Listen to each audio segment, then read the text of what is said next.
month it is the Philmont Trek Talk live chat, where we talk about everything we can think of that we think is going to help you prepare to have the absolute best experience possible when you're out at Philmont Scout Ranch. We are focused on Philmont treks, typically crew treks. We can touch on things for individual treks for the all the different options of things to do at Philmont, but we're really going to focus on crew treks. Heck, we may even touch on cavalcade if someone makes us. But hands up if you don't know anything about cavalcade. Yeah, that's me.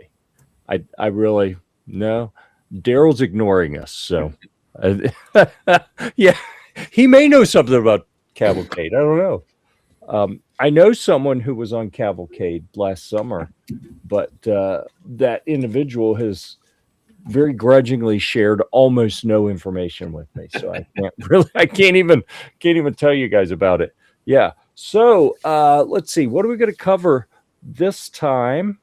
Why don't we start with, let's start so we don't forget it. We always like to mention, number one, this is the informal chat. Oh yeah, we'll introduce people too. Yeah, everyone knows us, but no, we'll get to introductions in just a second. Before I forget though, this is the chat sponsored by the group that on Facebook, the Philmont Trek Talk group. We are unofficial. We are not Philmont. We're going to tell you everything that we know as people who like Philmont, who some Mark worked there a lot. Darrel's worked there a bit. You know, we got some experience, but we're not the official word. If you want the official word, talk to Philmont themselves, or they have a prep seminar on the 18th that's going to talk about cooking and food and substitutions for meals and that kind of thing. And they have an archive of, they call them the Philmont Prep Seminars. You can go on the Philmont website. I'm going to drop the link if I can get to the chat here. Let's see. I'm going to drop a link down here. There we go. So you can go to that URL to find the list. So far, they've done preparing for a Philmont Trek overview, planning, and introduction for October. November, they did gear. December was itineraries and crew leadership. January, health and safety. February, food and cooking. Next month, they'll do base camp procedures. That's important. You really impact how well your trek goes by Mike, through those. You know, I see. Well, okay. We're gonna try to bring him in just a minute, and then April 15th I'll have the final updates. So definitely get the word from the horse's mouth. It's not to say that we don't have value, because at least some of the people here, I mean, even if you discount everything I say, these other guys, they know what they're talking about. Okay, so hi, I'm Jeff. I'm your tour guide this evening. I run gearreport.com and Camping Gear Report, that are the sponsors of the Philmont Trek Talk group. And I've been on a few treks as a youth, as an adult, and am most closely associated with Sea Scout Ship 4019 in Burlington, North Carolina. And to my whichever side this is Mr. T. Good evening. Welcome all. Darrel Tadsen, Greater St. Louis Area Council. Been the council contingent coordinator for many years, multiple treks myself, and more than happy to share stories, experiences, and considered opinion. All right. Rob Smith. I'm also from the Greater St. Louis Area Council, but I'm two rivers away from Darrel, so that's insurmountable. You can't get there. So I am High Adventure Chair for Troop 85 in O'Fallon, Illinois, and also purveyor of highadventurescouting.com, which hopefully helps on other high adventure trips that are not Philmont. So, and I am currently spending more time in Iowa than the next person.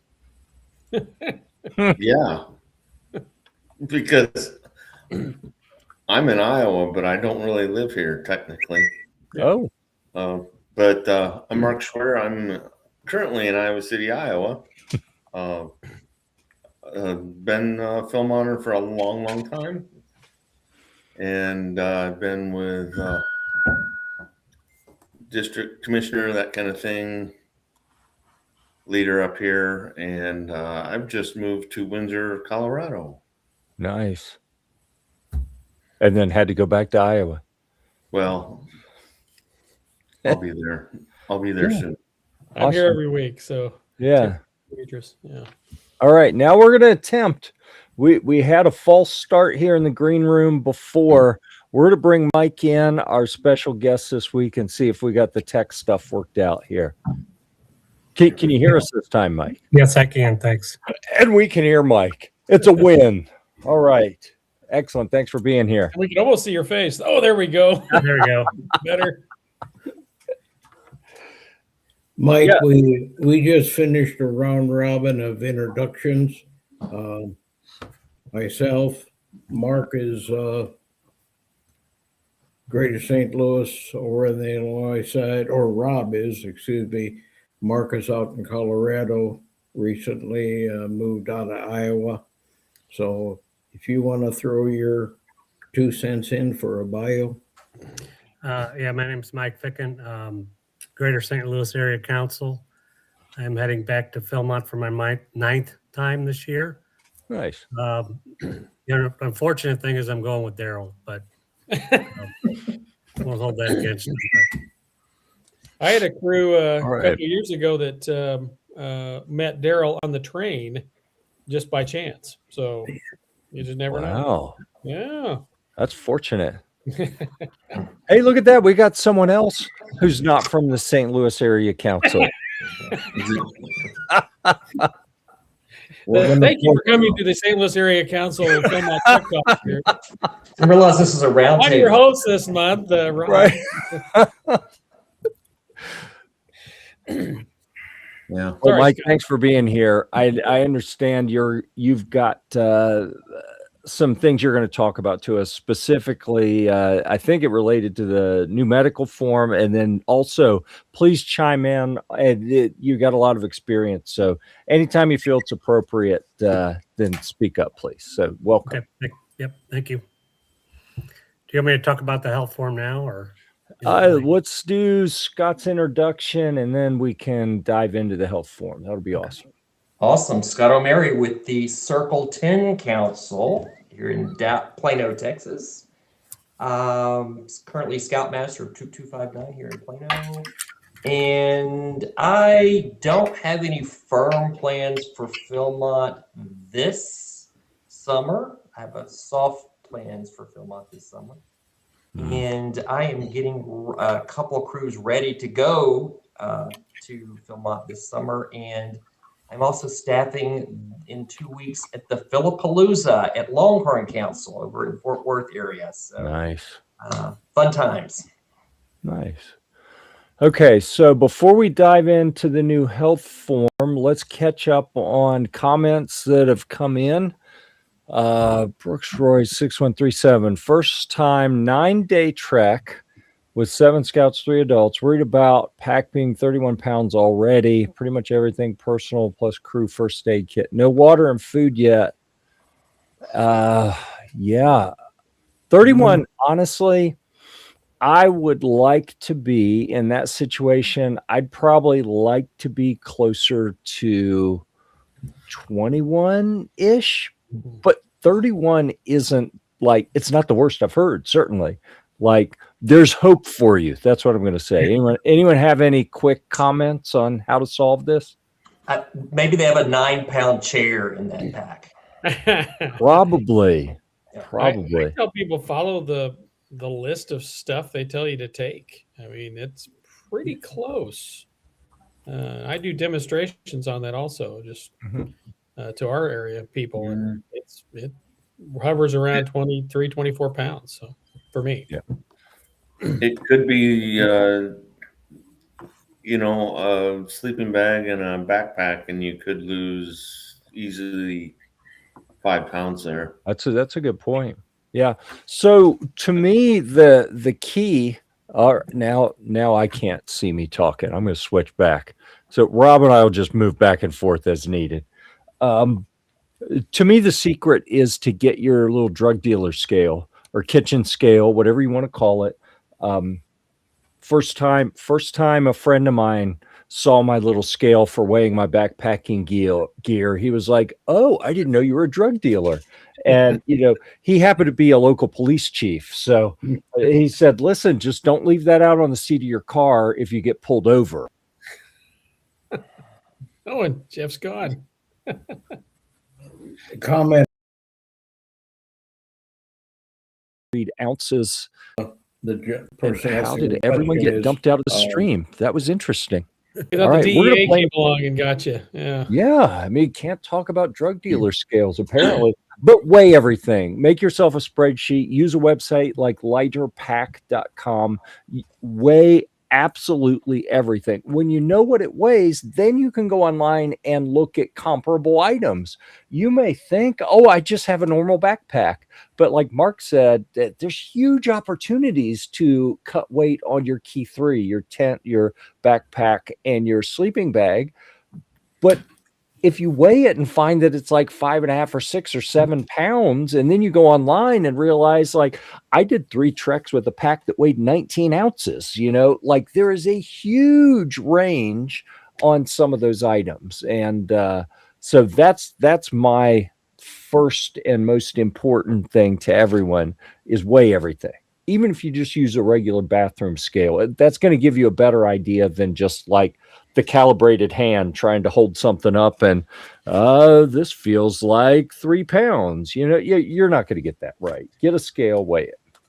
I find most of the people in our area take too many clothes. So you don't need much clothing. Yeah, true. A couple shirts, pair of pants.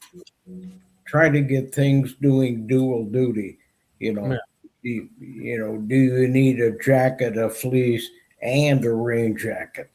Yeah, I got you. Yeah. Yep.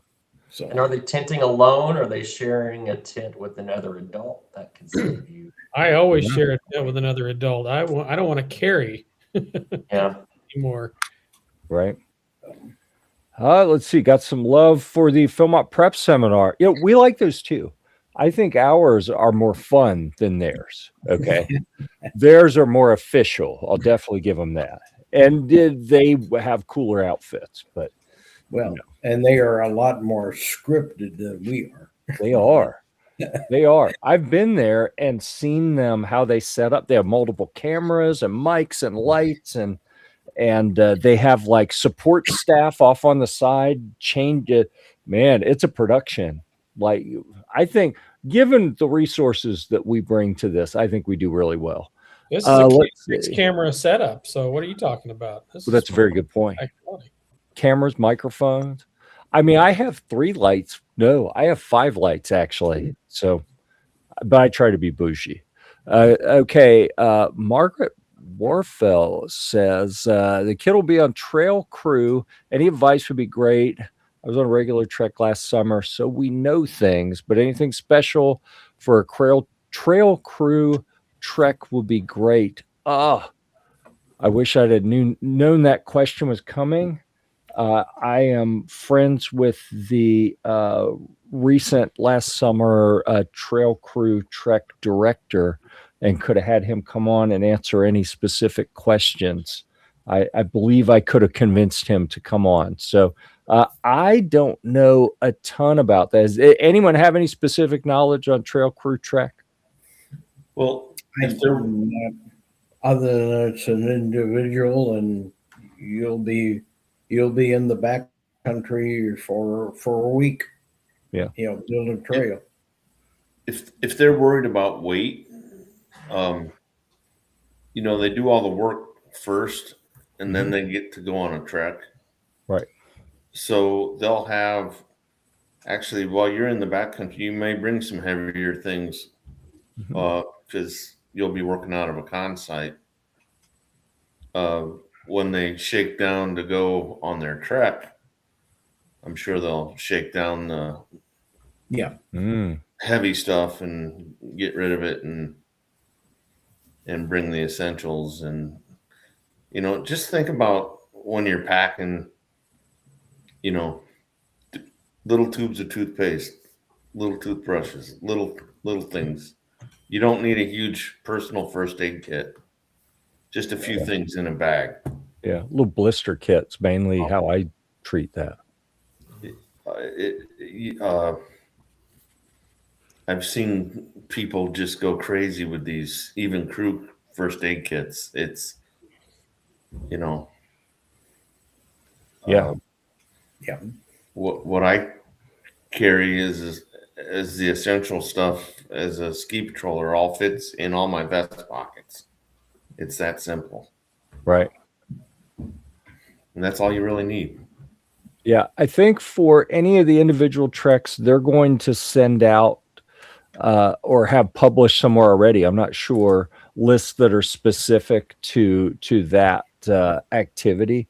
And Trail Crew Trek's going to be con stuff, so they're probably going to want some heavier pants and better protective covering, maybe a good pair of gloves or something. But I would definitely be sure you're attentive to whatever it says in the specific materials they send out for Trail Crew Trek.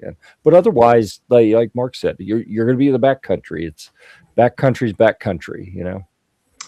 I would Are they definitely. working on the same cons projects that the Treks do, or are they doing their own special thing? Does anybody have that knowledge? As far as I know, Trail Crew Treks are just building trail. Okay. I would wear a pair of at least lightweight steel-toed boots on something like that. Really? I'm going to suggest everyone check the materials they send out, because the people I know in cons, I'm pretty certain that they were specifically told not to wear steel toes. Oh, not steel-toed. I said steel-toed, but I'd wear something with a composite toe. That's what I was going to say. A composite toe is much lighter. Yeah.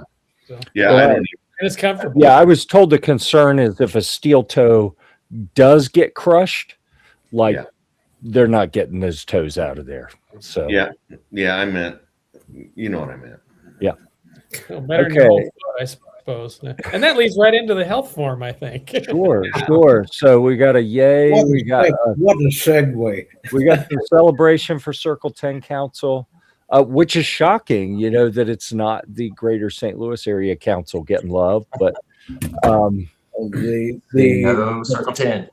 the poster is one of our previous panelists. yeah. So let's see. She'll be looking to shed some weight, learn some things in the last trek. That's good. Yeah, I appreciate everyone out there leaving all the comments. It's taken longer than normal to catch up through them, but that's awesome. Crew wants to do high mileage. I'm nervous that they're biting off more than they can chew. Okay, I want to come back to this one. After we do the medical form, let's come back to this, because I've got some, I've been dealing with this a little bit with a crew I'm trying to help out. And it's gotten kind of interesting. So, and now we get love for the Greater St. Louis. Okay. Yeah. All right. So what do we know? Who wants Darrel? You want to introduce this since you invited Mike to talk about it? Okay. As I hope everybody knows, at least the crew advisors, for this year, there's been a change on how the med forms are going to be uploaded, or can be uploaded, copied, whatever you want to call it, how you get your information to Philmont and the health lodge. Mike, who was right below me, has been to Philmont the last 4 out of 5 years as a crew advisor, and he has experienced the old method, if you will, and has begun to put in med forms under the new process. and I invited him to talk about, the differences, any tips, tricks, things that, he found didn't work the way he thought they would work. Uh, his experience of putting this data in. From what I've heard, it's basically or highly improved in a good sense from where it was.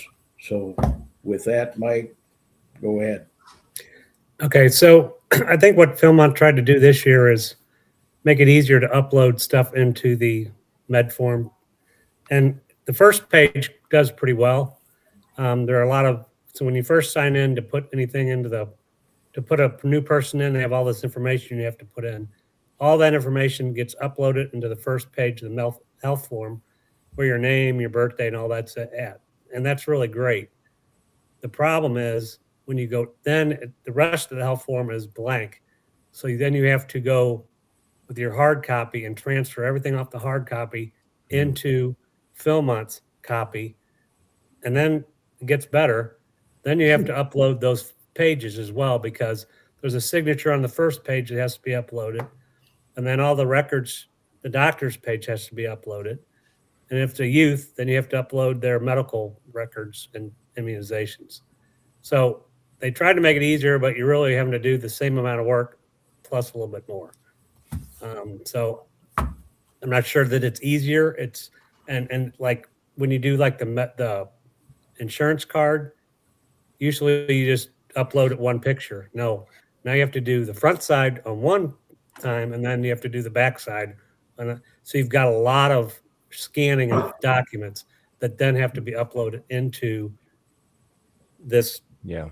The gateway. The one great thing about it is you can save it when you're halfway done. So if you're working on something and you don't have that information, you can stop, you can save it, and then you can go back in there.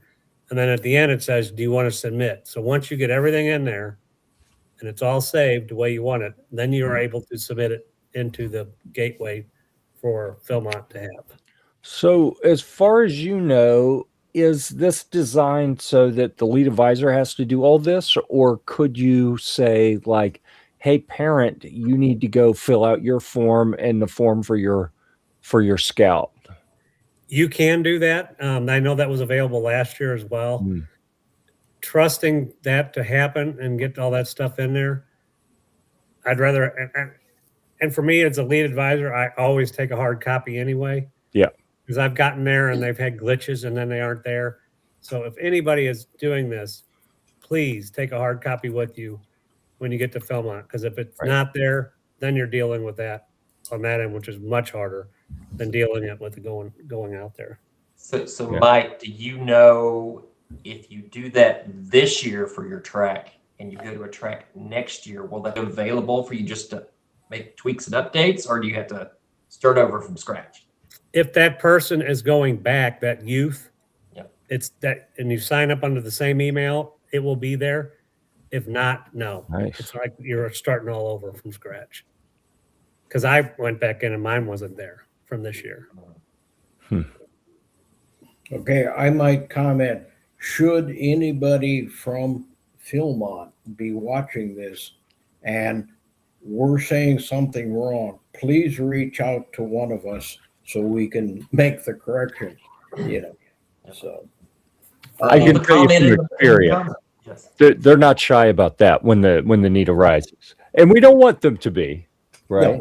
No. Certainly, if we're missing something, we want to know about it. I think we should mention, Mike, that the crew, the individual must be in the crew roster first. Right. And that's I had a big problem with that this year. I had one of my adults and I was putting his birthday in and I was putting everything that he gave me as scouting ID number, which you now have to have. And if those don't match perfectly, it will not let you go on. And so then I had to call Philmont and say, I got this adult, this is his birthday, this is his name, this is his ID number. And she said, oh no, they had the birthday. It was instead of 1/10, they had it in 10/10. is his birthday. And because that was off, it wouldn't let me go forward. Hmm. So it's with the numbers now, they have to match the name they were registered and that birthday, or they will not let them in. So if you get someone like me, I go by my middle name. Jeff is my middle name. So everything for me has to be with my actual first name because that's what's going to be on the paperwork, right? Right. So it's good to know. it's How it's listed. You were registered When with you're registered. USA. Mm-hmm. Now, Philmont is able to look all that up. They've got a database that they can look up every number, and that's what she did and found that for me. So that's definitely helpful if you run into that. They can call them and they will be able to look at that for you. Right. And if you have something odd with your name, like I have an apostrophe in my name, that blows everything up every time. So. Yes. Yeah, and in the case Mike quoted, the birth date on this individual's BSA registration was wrong Right.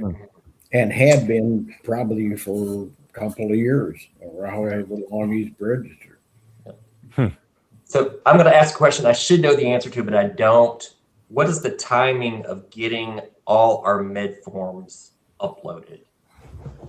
You need to have them before you go. Well, yes. There is no really deadline before that.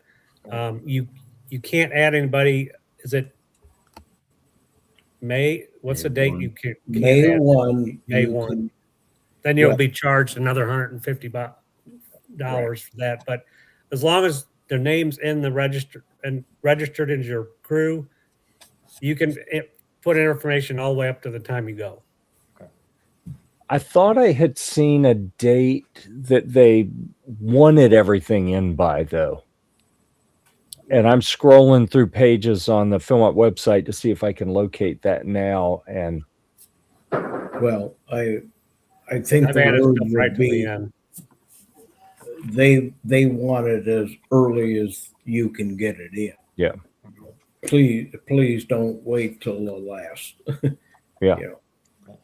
But a lot of And- these kids don't get the physicals until May, so you can't do anything till then, until you get it.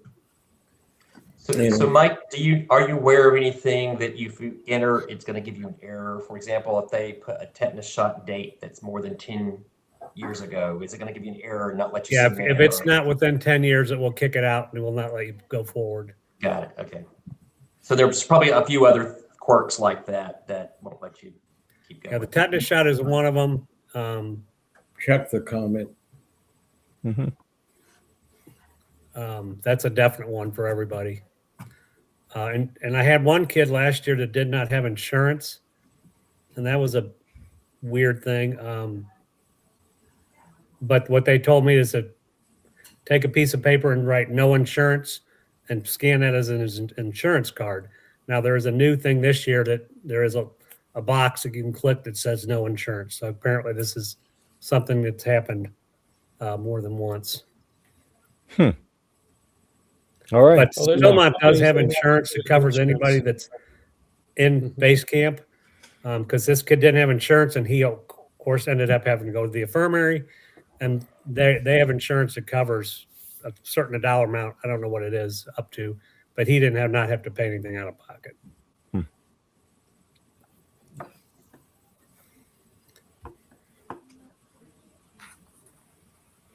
Yeah. So that's a good point that you can do parts A and B, and then part C happens, at or after the physical.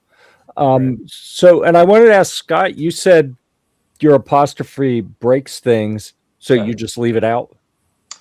Sometimes I leave it out, sometimes I don't, and sometimes two systems want it and the other one doesn't, and it blows up. So yeah. We have My the same wife. thing with my city, O'Fallon. We have one, Yes. and it screws. I'd leave a space or put it next to just leave it out. It's easier. Gotcha. The other thing, doctor's signature on part C, what is 1 year?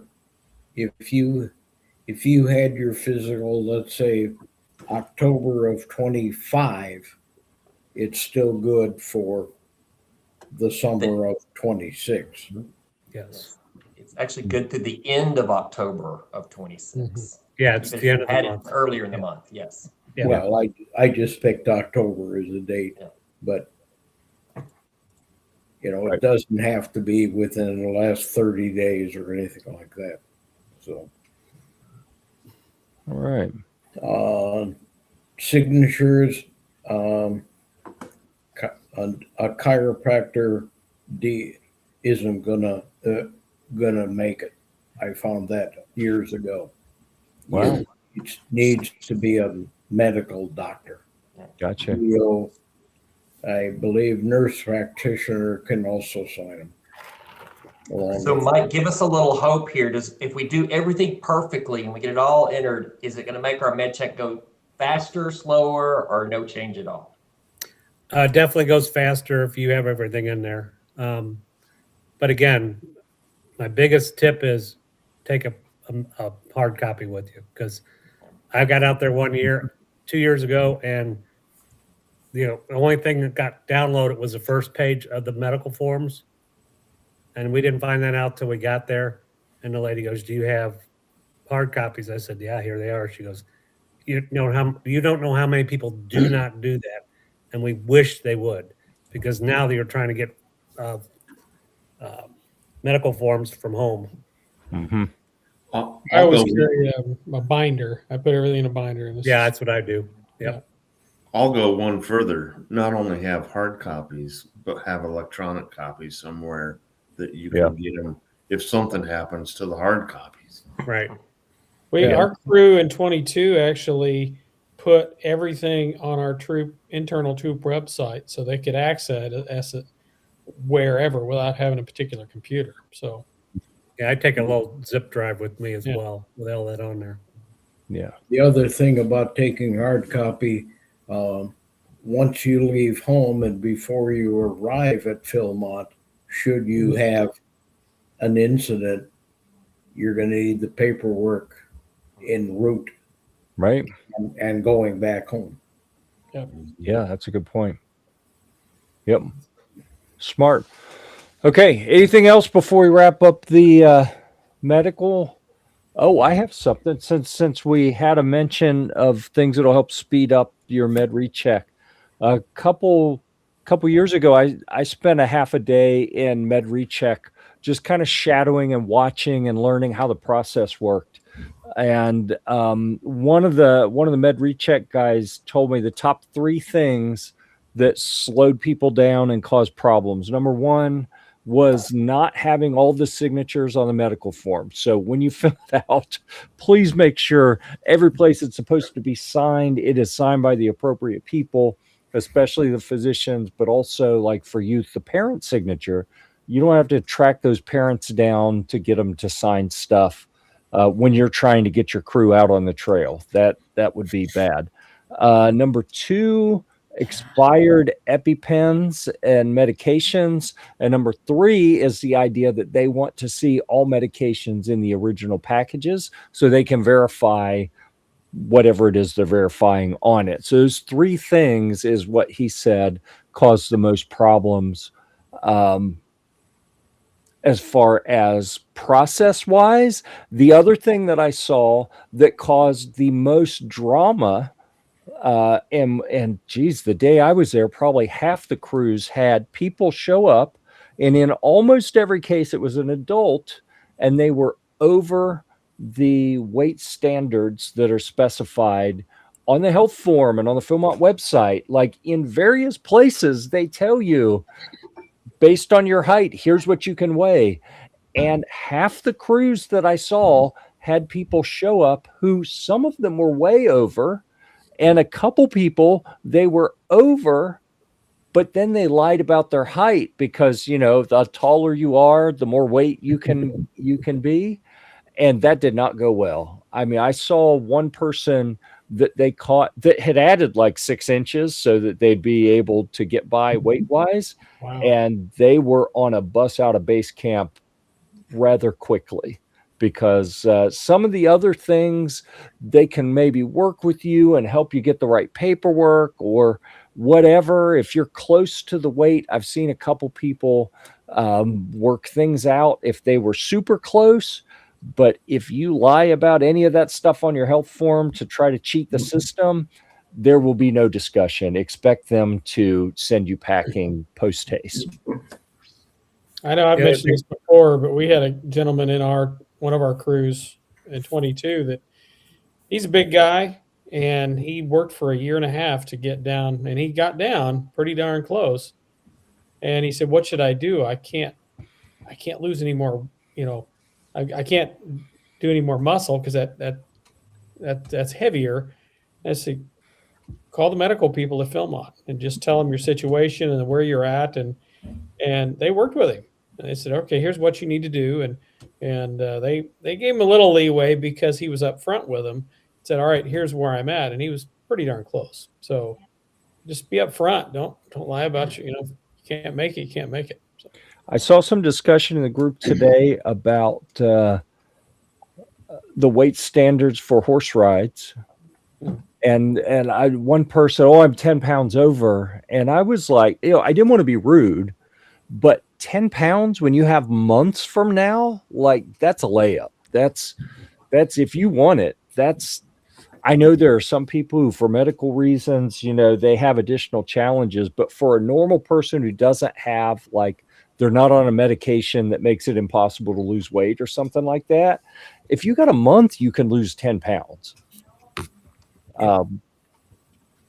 So if you have 4 months or 3 months left, you could lose 30 or 40 pounds. And that's without too much challenge, I think, if you want it and you're willing to do what's required.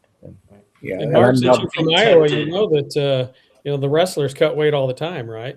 In Iowa. Yeah. Oh yeah. Oh yeah. Well, don't be tempted to showing up at altitude and say, "I'm not going to drink any water for a day or two." Well, ooh, that'd be bad. That's a bad recipe. Yeah, don't do that. Yeah. The other thing would be, I lost the train of thought there. You got derailed. Short Yeah, train. the one thing that I've seen in medical rechecks too is the blood pressure thing, and they will work with you. They'll have you come back if you're too high. But again, that's drinking water. We always go out early, which helps us a lot because we're at altitude a couple of days before we get there. But that's another thing that keeps people off the trail. I remember if you have issues and you know about them now, call Philmont, get in touch with the health lodge, explain your situation, and ask them for advice. What do I need to do? How can I meet the goals that you want?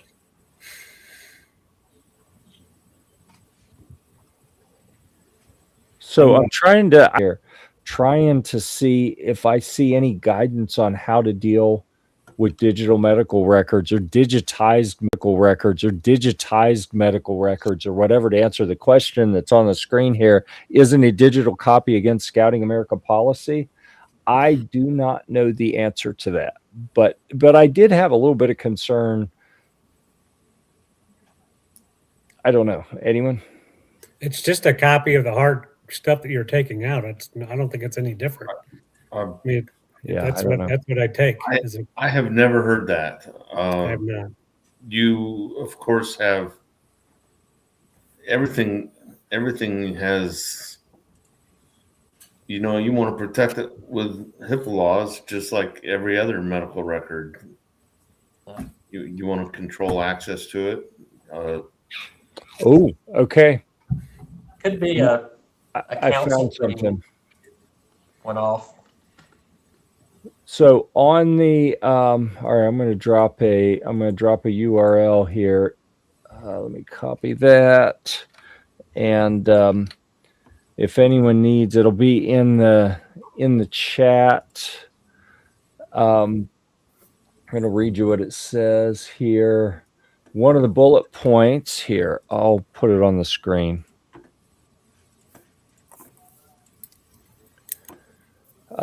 Records, make that bigger. Records are not to be digitized, scanned, sent by email, or stored electronically by unit leaders. So there you go. That is the official word off of the scouting.org website for Scouting America. Yeah, so use your discretion. And I mean, I guess we're supposed to say just follow the rules, right? Let's see. We had an expired, Desi says, we had an expired EpiPen on our crew, and they were able to rent one from the infirmary or medical recheck or something. That's, yeah, it's good to know. Reminds me, I need to get my EpiPen updated so I'm not taking an old one. Okay. I thought EpiPens were by prescription. They are. I didn't know you could rent one. I imagine that they get proof that someone has the prescription and then lets them carry one. I don't know. Actually, that's a great idea because, you know, my wife needs an EpiPen and we've gotten them for past trucks and then we never use them and then they expire. But if you can just rent it. I use mine just in case. Like I paid for it, so I want to get that value. So when we get close to the expiration date, jab myself in the leg with it. And, yeah. Actually, I don't. I wouldn't put it past me because I really take that thrifty part of scouting seriously. But that seems like a worse idea than my normal idea. So never mind. Okay, so I think we've covered everything we need to on that topic. I want to go back to, since we are on the 10th, we've got 6 days? Is that what we said until the itinerary selections need to be input? Trek selection deadline is 9 a.m. on the 16th. So obviously, well, I say obviously, obvious to us because we know how the system works. So if anyone's curious, you don't get an advantage by submitting early. Like it isn't like the first person who submits a request for this itinerary on this date gets it. Everything is run by a program after the 9 a.m. on the 16th deadline. But it would be a shame for the person who's supposed to put it in to be waiting to put it in like the morning of the 16th, and then their alarm clock doesn't go off, or their power's out, or some other thing, even out of their control, happens, and they're not able to get that selection in, and they end up kind of with whatever's left. So I'd put it in a couple days early to give you some buffer. There's a huge advantage to putting it in early, though, Jeff. And that is to reduce my blood pressure as the reservation manager. The scouts won't give us their itinerary selection. That's the big advantage for me. Yeah. Yeah, and then you got the other person who puts it in early and then he suffers from anxiety. Is he going to get his first choice? Okay, so let's talk about an issue that I've heard of many times with crews trying to work through trek selection, and this what's said here. My crew wants to do high mileage treks, and I'm nervous they're biting off more than they can chew. I've actually seen this locally with a crew that I'm trying to help out, where there is some concern and some people saying there's plenty of time, everyone can get in shape, we'll be fine, and other people saying I'm not so sure that we can count on, like, I don't know that there is enough time for some of the people in the crew to get up to speed to do Trek 1224, for example. So how do you guys approach, what advice do you have for someone who's trying to negotiate as the adult in the room, so to speak, trying to negotiate a group of adults and youth that maybe have disparate ideas on what the ideal trek is and how to balance and work that out. Crickets. I could jump in. What I tell our crews, I'm not going next year because we've got two full crews. Let's see, you go to Philmont for the Philmont experience. If you want to just get miles, I can take you out to Colorado or a Appalachian Trail or somewhere. We get some miles and see some cool scenery, but that's not why you pay all the money to go to Philmont. It's for that experience, and I'm always dubious of those high mileage treks. I get it, everybody wants something, but why are you going to Philmont? It's for a Philmont. It's not for hiking. Well, I can jump in there. I did 1224 last year. And the reason they did it was the only trek that went up Baldy and walked in over the tooth. Those were their two requirements. Now, we did have to walk through the burn, which was pretty tough. But I would say you need to look at the whole crew. And usually it's the adults that are the ones that are the problem. It's not the youth. Did we have difficulties? Yes. On paper, I think it was 87 miles. We walked 135. So if that's what you want to do, you hand them a brochure of the Rayado track and say, exactly. Yes. Well, I think at that point, the crew and the adults really gotta get real and get honest. Hey, this is what's going on. We all think we can do it. But let's get past the ego and what is the honest assessment? I think Mike and I share the opinion that as the lead advisor, we may not say it, but we've always reserved the right to veto something if we really, really felt, hey, one of the adults just finished hip surgery yesterday. Is he going to be ready for a trek? And express in honesty, why you're saying no to that trek. Mike, did you have a lot of older scouts on that trek last year, or was it a mix? It was kind of a mix. Our youngest was 14. Okay. I had two 20-year-olds with me as well. So it was a big mix. We did have some kids that were horses, and they had to kind of pick up some of the slack for the smaller kids, but they were willing and able to do that. I'm not going to lie, it was hard. I've always said that one of the things, if the crew is a well-oiled machine and they're organized and they can get their camp chores done and get out early, then maybe a high mileage trek is doable. If they're a crew that doesn't have those skills and they're going to be working on those things while they're at Philmont, they're not going to enjoy a high mileage trek. And high mileage, I mean, we were hiking by 6:30 every day.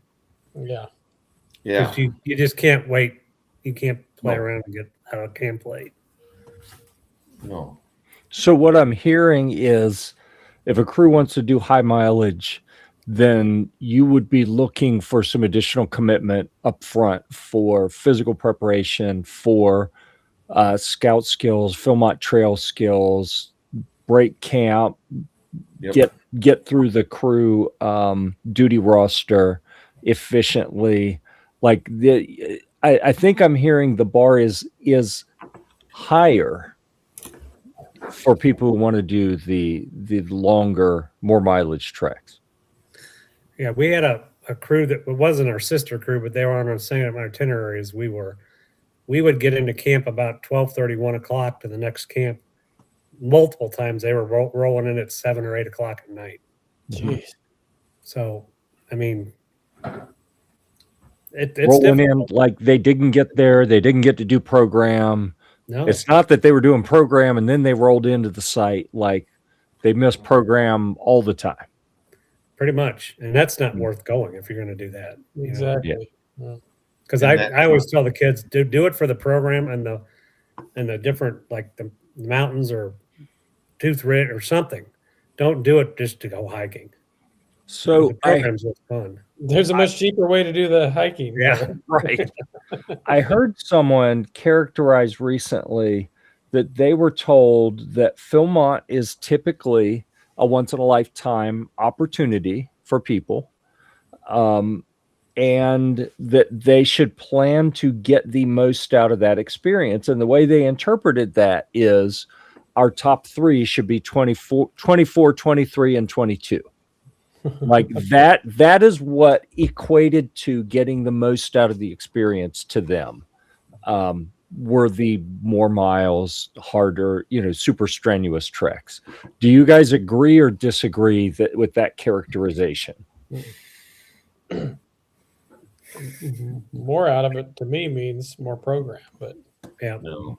I would do the more program. yeah. Again, that's you where can the hike youth anywhere, really- backpack anywhere. So Right. The It's cheap. youth really enjoy interacting with the staff members in the backcountry. yeah. That's the most meaningful stuff to them. That's a really good point. Yeah. Yeah. One of the comments you made, Jeff, about, getting a commitment, to get yourself in shape, and not to be Debbie Downer, but I got 6 days to put in my trek choice.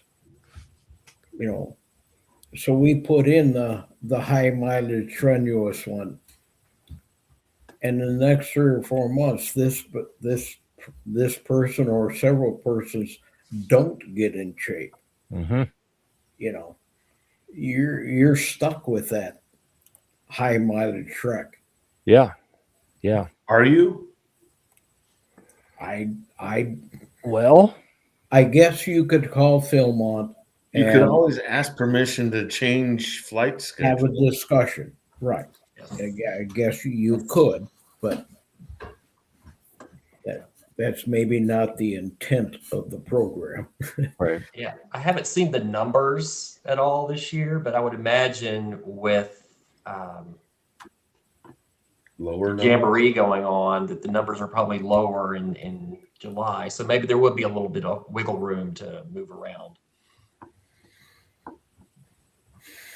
All right. Oh, since Norm's out there, I got to put this comment here is from Norm.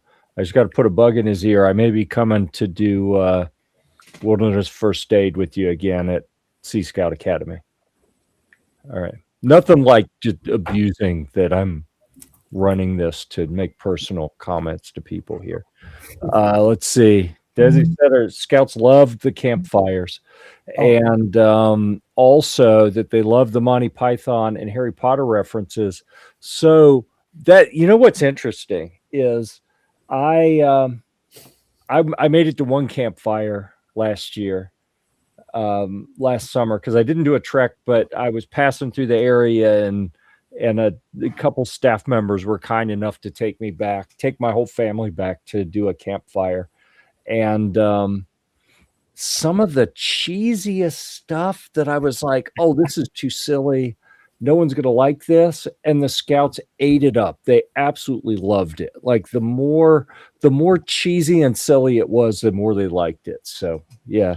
And the group of people that would know quotes from Harry Potter and Monty Python would be scouts. So that's perfect. Yeah, potentially. Yeah. Or 67. 6'7". Right. Yeah. Yep. Okay. So let's see. Oh, we're approaching our hour already. So what else? Let me pull the agenda up on my other screen here. We talked about the med forms. We did not talk about a payment deadline. 26 fees need to be paid by March 1st. And initial deposits for 27 crews have a deadline coming up as well. Yep. We talked about the prep seminar. I think we covered all the high level things. Anything else that people want to talk about in the remaining 2.5 minutes?